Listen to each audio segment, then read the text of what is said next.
Salmos 131.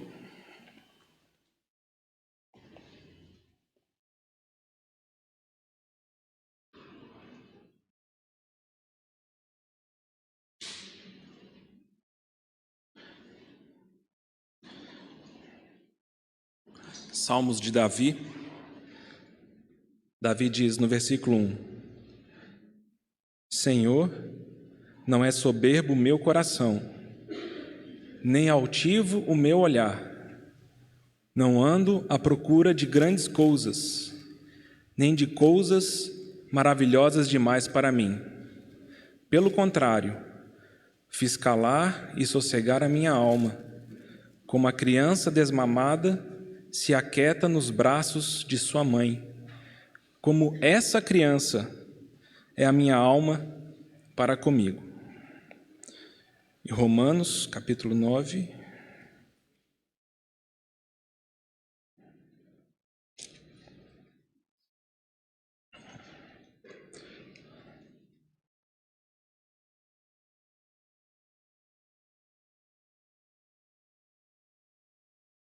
Versículo 14. Que diremos, pois? A injustiça da parte de Deus? De modo nenhum. Pois ele diz a Moisés: terei misericórdia de quem me aprouver ter misericórdia, e compadecer-me-ei de quem me aprouver ter compaixão. Eu fiquei lutando contra a minha alma ao longo dessa semana, por perceber que algumas verdades espirituais elas precisam ser renovadas no meu entendimento. Quando o Oséias partiu o pão semana passada e leu Lamentações 3, e ele nos lembrou de uma das informações mais absurdas da Bíblia, que as misericórdias do Senhor não têm fim. É impressionante isso. E hoje, quando se pede esse cântico, e mais uma vez parece que o Espírito Santo quer me lembrar isso. Fala: Pablo, presta atenção. Assim como o sol se levanta cada dia, assim é a minha misericórdia. Ela não tem fim. E aí eu percebo que eu não consigo lidar com Deus como eu lido com qualquer outra pessoa, porque Ele é completamente diferente. Nós somos falhos, nossos relacionamentos são imperfeitos, lidamos com pessoas imperfeitas, nós lidamos com pessoas que falam: para mim já deu, acabou. Você pisou na bola de novo, eu não quero mais você. Nós lidamos com pais que rejeitam filhos, nós lidamos com filhos que rejeitam pais. Nós lidamos com patrões que me mandam embora porque a minha performance não agrada. Nós lidamos com irmãos que se decepcionam conosco. Nós nos decepcionamos com pessoas. E nós falamos: para mim já deu. E quando nós nos aproximamos de um Deus que fala: não, comigo não tem fim. As minhas misericórdias, elas se renovam a cada manhã. É uma informação que precisa ser processada, e me parece que ela precisa ser uma das âncoras da nossa fé. Porque também me parece que o inimigo tem muito interesse de desformatar, deformar a nossa relação com o Senhor Deus.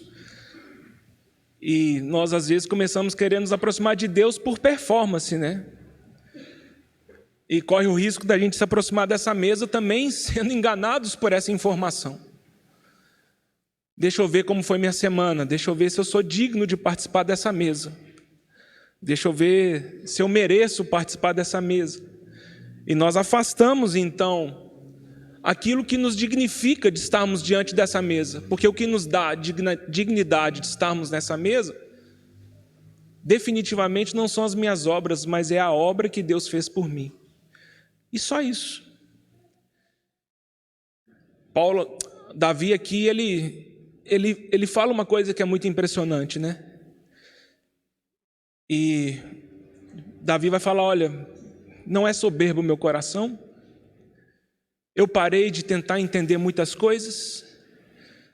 Eu não quero entender coisas maravilhosas demais para mim. Eu não quero racionalizar a minha experiência com Deus.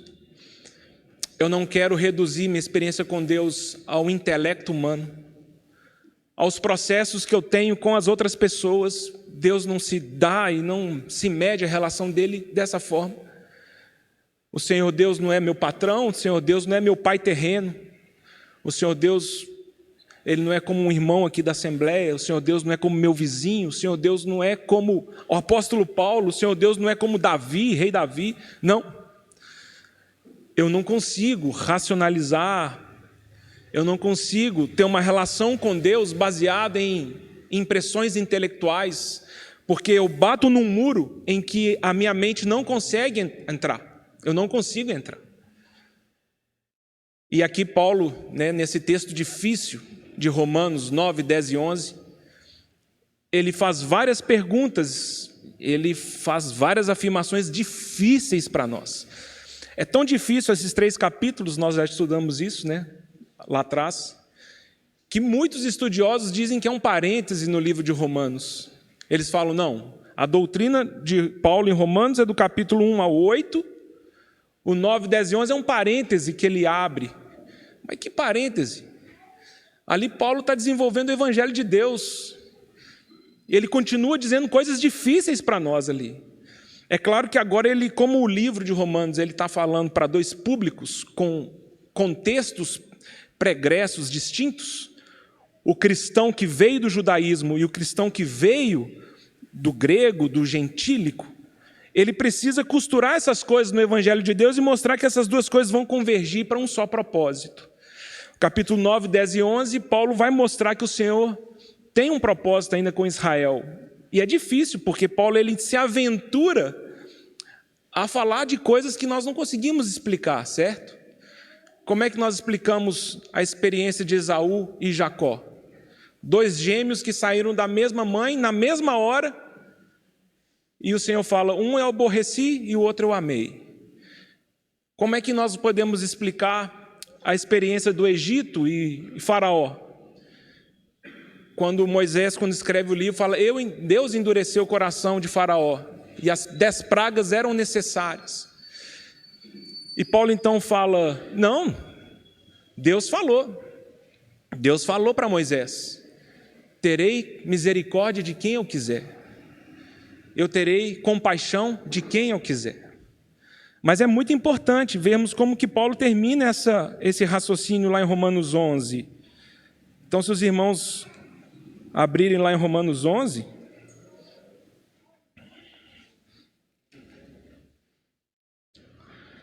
no versículo 32, Paulo fala, porque Deus a todos encerrou na desobediência, a fim de usar de misericórdia para com todos. É por isso que Paulo, quando ele faz a pergunta, ele mesmo responde, a injustiça da parte de Deus de modo nenhum. Porque Deus falou, eu usarei de misericórdia para quem eu quiser. E a misericórdia de Deus, Deus usou para com quem? Para com todos.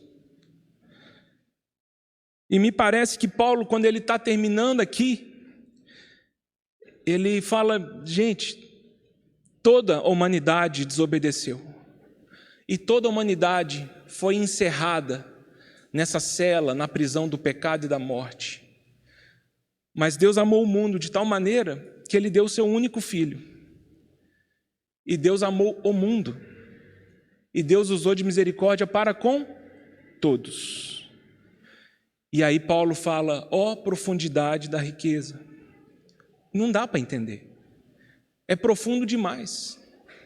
Um Senhor Deus, como foi orado nessa manhã, que não precisa de nós para nada, absolutamente para nada. Mas Ele escolheu nos amar e nos salvar. E quando Paulo fala assim, olha, quando nós tentamos entender Deus, nós descobrimos que é impossível. Ele não pediu conselho para ninguém, ninguém existiu antes dele. Não há nada que possa entender a mente de Deus, é profundo demais para nós. A única coisa que Paulo ele ministra ali no final, aí sim, do capítulo 11, quando ele vai encerrar a parte doutrinária desse livro, é que dele, por ele e para ele são todas as coisas, a ele seja a glória eternamente. Amém. E ele termina então essa parte. E aí eu faço essa conexão com o Salmo 131. Qual que é a nossa dificuldade de nos aquietarmos e bebermos das misericórdias de Deus, se não é uma mente que tenta arrazoar e entender coisas que nós não vamos conseguir entender? Paulo fala, é profundo demais para nós.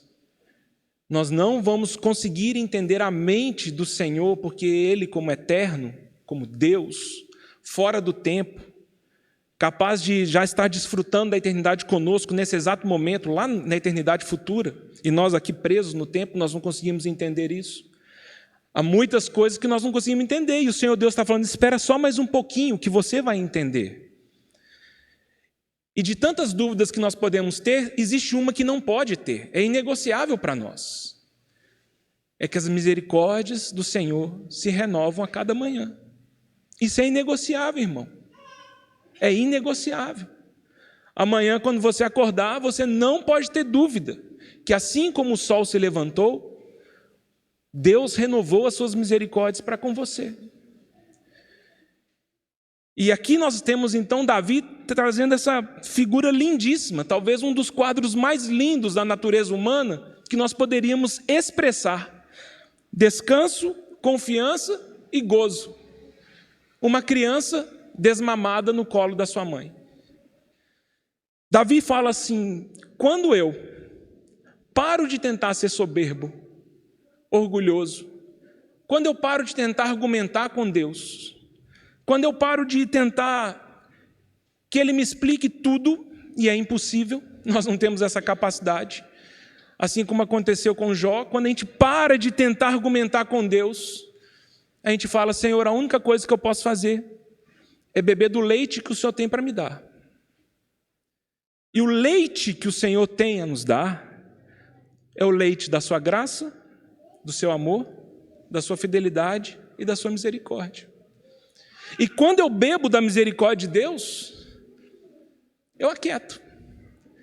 Porque essa criança, essa figura de uma criança desmamada, uma criança de peito, nós estamos falando de uma criança absolutamente dependente. Uma criança que ainda mama no colo da sua mãe, que mama do seu seio. Nós estamos falando de um ser humano de 6 meses de vida, 5 meses de vida. Ele não consegue se vestir, ele não consegue comer, ele não consegue andar, ele não consegue fazer nada. Uma criança de 3, 4 meses pode levantar e falar assim, pai, mãe, não quero essa casa, não quero vocês, acho vocês bastante injustos, não gostei aqui do lugar que vocês moram, não gostei da raça suas, eu não gostei do status social, eu não gostei da economia suas, vou procurar uma família mais rica, vou procurar uma família melhor. É possível isso? Uma criança de 3, 4 meses? Mas o nosso coração soberbo, o nosso coração que procura coisas grandes demais, tenta se alimentar de coisas que não nos trazem paz. E essa mesa, o Senhor, de uma forma muito simples, Ele fala, se você se despir do seu orgulho, da sua tentativa de bater boca comigo, da sua tentativa de entender tudo, e se você se aproximar de mim e beber da minha misericórdia, você vai se aquietar. Existem muitas coisas que nós não vamos responder nessa era, irmãos. Nós não temos resposta para muitas coisas que acontecem conosco, com os nossos amados, com a nossa história. Nós não temos essas respostas. Mas me parece que uma das coisas que essa mesa faz é o Senhor fala, vem, olha para a cruz do Calvário, olha o sangue derramado, e mame, beba, suga da minha misericórdia. Aquiete-se nos meus braços. É a compreensão da criança que fala, uma criança de 3, 4 meses, ela não sabe nada, não pode nada, não é capaz de nada, mas quando ela tem fome, a mãe dá o que ela precisa e ela se aquieta. Davi fala, a minha alma, para comigo, é como uma criança desmamada que se aquieta no colo da sua mãe. Por quê?